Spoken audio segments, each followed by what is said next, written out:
There's a conversation I've had with many founders more times than I can count. And it usually starts like this. I don't understand it. We're bigger than we've ever been. We're making more money than we've ever made. So why does it feel harder than ever? And that's a brilliant question because most people assume growth solves founder problems. In my experience, growth usually exposes them. So I remember sitting with a founder whose business had doubled in size. That's twice the revenue, twice the people, twice the customers. And from the outside, it looked like a successful story. Inside, he was exhausted. He laughed and said something I've never forgotten. When we were smaller, I thought success would buy me freedom. Instead, it brought me more responsibility. And I remember thinking, no, it didn't. The responsibility was already there. Growth just made it impossible to ignore. And here's what I've noticed.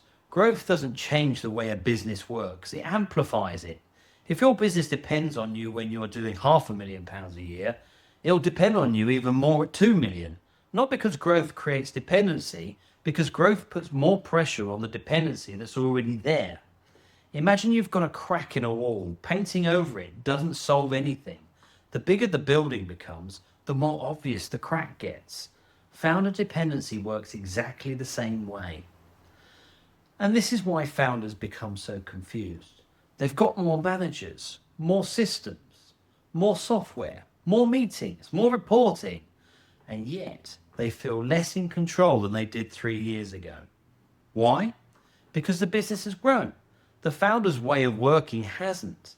The founder is still making the key decisions, still resolving uncertainty, still carrying the difficult conversations, still connecting the dots. The business has become more complex. The founder hasn't become less central. That's the tension.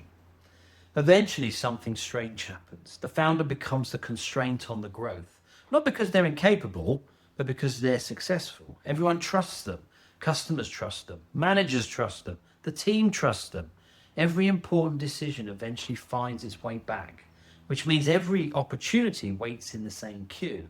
One person. That's why some businesses seem to hit an invisible ceiling.